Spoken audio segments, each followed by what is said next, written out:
Bismillahirrahmanirrahim. Assalamualaikum warahmatullahi wabarakatuh.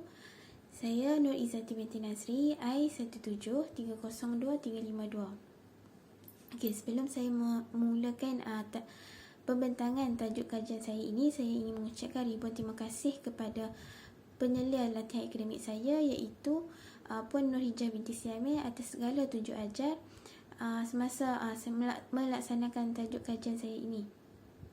Okey, tajuk kajian pendidikan saya ini iaitu tahap penguasaan jawi dalam kalangan mahasiswa USAS semester 6. Okey, sebab memilih tajuk kajian ini, penyelidik mendapati terdapat ramai mahasiswa yang lemah dalam menguasai tulisan jawi kerana tiada minat yang mendalam dalam pembelajaran jawi. Okey, seterusnya sebagai bukti, faktor yang menyebabkan kemerosotan dalam penguasaan jawi adalah berpunca daripada teknik pengajaran kurang menarik dan tidak berkesan dalam pembelajaran tersebut. Okey, sebab penyelidik memilih tajuk kajian ini juga kerana penyelidik mendapati bahawa terdapat segelintir pelajar tidak dapat menulis dan membaca tulisan jawi dengan betul kerana tahap penguasaan mereka terhadap tulisan jawi ini agak lemah. Dan ini kerana disebabkan kaedah pembelajaran dan pengajaran yang tidak kurang menarik sejak awal. Okey. Penyelidik juga mendapati bahawa ramai pelajar yang lemah dan kurang memahami kaedah bagaimana cara untuk menguasai tulisan jawi sehingga mereka ni sering gagal untuk menulis perkataan dengan betul dan tepat. Tajuk ini saya pilih seperti mana yang kita lihat sekarang, penggunaan tulisan jawi ni semakin kurang digunakan dan bukan lagi menjadi keutamaan kepada masyarakat, terutamanya dalam kalangan mahasiswa. Yang mana dapat kita lihat kini, kebanyakan mahasiswa ini menggunakan tulisan Melayu, iaitu tulisan Rumi. Yang mana tulisan jawi ni di peringkat universiti kurang digunakan. Walaupun ada juga setengah kos yang menggunakan tulisan jawi, namun dapat dilihat pada masa kini terdapat juga segelintir mahasiswa ini tidak dapat menguasai jawi dengan baik. Okey, oleh sebab itu penyelidik memilih tajuk kajian ini untuk dilakukan sebagai tajuk kajian penyelidikannya. Okey, kita masuk pada slide seterusnya, objektif kajian. Yang mana objektif kajian saya iaitu tahap penguasaan tulisan dan bacaan jawi dalam kalangan mahasiswa USAS. Okey, manakala objektif kajian yang penyelidik pilih ini iaitu untuk mengenal pasti tahap penguasaan tulisan dan bacaan jawi dalam kalangan mahasiswa USAS. Dan objektif kajian yang dipilih oleh penyelidik ini untuk mengetahui sejauh mana tahap mahasiswa terhadap pembelajaran jawi tersebut, sama ada mahasiswa itu dapat menguasai jawi atau tidak dari segi tulisan maupun bacaan jawi. Okey, hal ini kerana terdapat juga mahasiswa yang boleh membaca jawi, tetapi apabila dikaitkan dengan menulis jawi, mahasiswa tersebut tidak dapat menulis jawi dengan betul.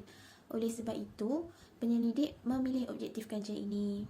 Okey, kita masuk kepada skop dan batasan. Bagi batasan tajuk, pekaji lebih memfokuskan kepada tahap penguasaan dan import yang mempengaruhi mahasiswa dalam menguasai tulisan jawi.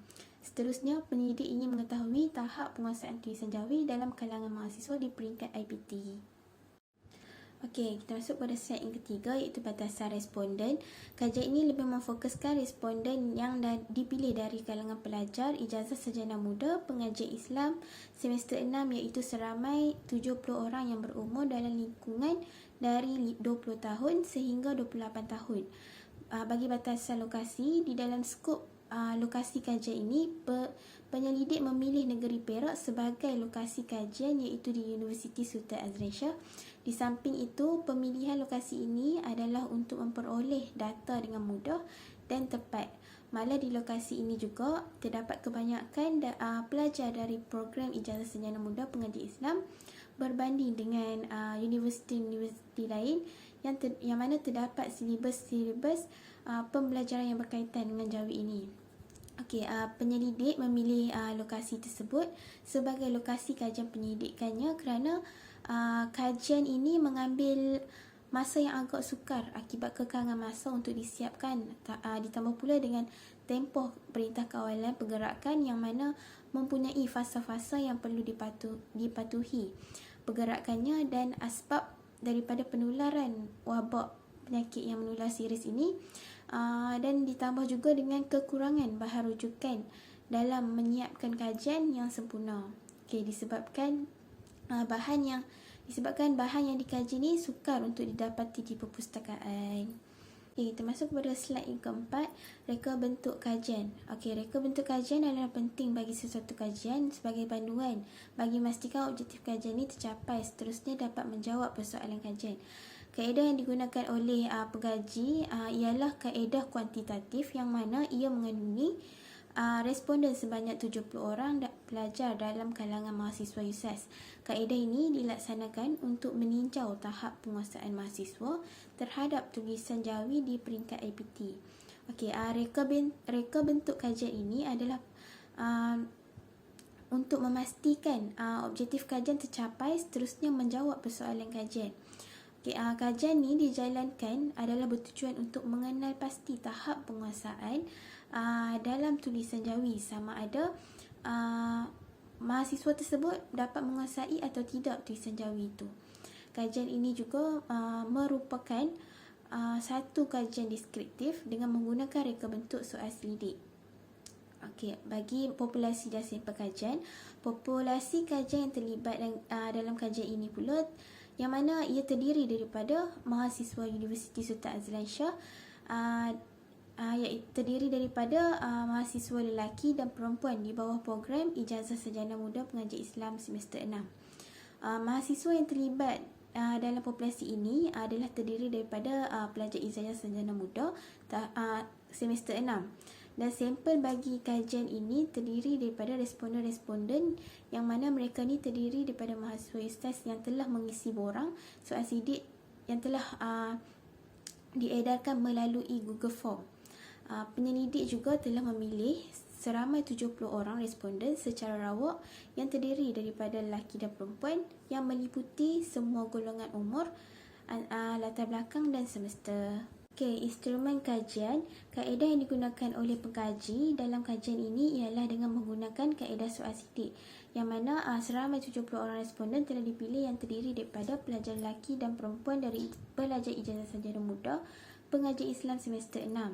Instrumen yang digunakan untuk memperoleh data ialah dengan menggunakan instrumen kajian yang berbentuk soal sidik. Kepentingan borang soal sidik adalah untuk mendapatkan data-data daripada responden atau info mengenai kajian yang telah dilakukan. Selain itu, borang ini dapat mengukur pemboleh ubah yang ingin dikaji dan dapat membantu pencapaian objektif kajian yang telah ditetapkan oleh pengkaji. Borang soal sidik ini juga penting dalam membantu proses analisis data. Borang soal sidik ini mengandungi 3 bahagian mengenai tajuk yang dikaji, iaitu bahagian A berkaitan dengan demografi dan demografi responden. Bahagian B pula mengenal pasti tahap penguasaan tulisan dan bacaan jawi, manakala bahagian C soalan ujian kefahaman. Ini digunakan untuk melihat tahap penguasaan pelajar dalam tulisan jawi dengan pemerhatian dan tinjauan yang dilakukan, serta dapat membuat beberapa cadangan yang boleh meningkatkan mutu penguasaan pelajar dalam menguasai tulisan jawi. Jantina pelajar akan diambil untuk melihat sama ada ianya ni mempunyai perbezaan dari tahap penguasaan antara pelajar lelaki dan pelajar perempuan dalam kajian ini. Masuk kepada analisis data. Dapatan data bagi kajian ini akan dianalisis berdasarkan kepada instrumen kajian yang terlibat, iaitu berdasarkan kepada soal sidik yang dijalankan ke atas responden yang terlibat. Seterusnya, segala data yang diperolehi daripada responden akan dianalisis setiap satu persatu menggunakan sistem Statistical Package for Social Science, iaitu SPSS. Hasil dapatan kajian yang dikemukakan dalam bab ini bertujuan untuk menghuraikan segala persoalan kajian, iaitu tahap penguasaan pelajar dalam menguasai tulisan jawi dalam kalangan pelajar USAS bagi pelajar Ijazah Sarjana Muda Pengajian Islam semester 6. Seterusnya kita masuk kepada kesimpulan hasil dapatan. Berdasarkan daripada kajian yang telah dilakukan oleh penyelidik, yang mana penyelidik cuba untuk mengenal pasti sejauh mana tahap penguasaan tulisan dan bacaan jawi dalam kalangan mahasiswa USAS. Selain itu juga, kajian ini dilakukan untuk menghidupkan semula tulisan jawi dalam kalangan mahasiswa pelajar sama ada di peringkat sekolah kebangsaan maupun di peringkat IPT. Okey, secara keseluruhan hasil dapatan kajian yang dilakukan oleh penyidik menunjukkan majoriti mahasiswa mahir dan menguasai jawi dengan baik dari segi bacaan maupun tulisan. Hasil dapatan ini menunjukkan responden dapat menjawab soalan yang diberikan oleh penyidik dengan betul, walaupun soalan yang diberikan oleh penyidik itu mempunyai kepersamaan, namun majoriti mahasiswa berjaya menjawab jawapan tersebut dengan betul.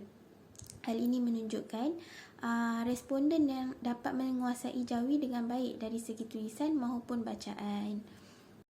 Okey, seterusnya kita masuk kepada cadangan dapatan kajian, iaitu bagi Kementerian Pendidikan.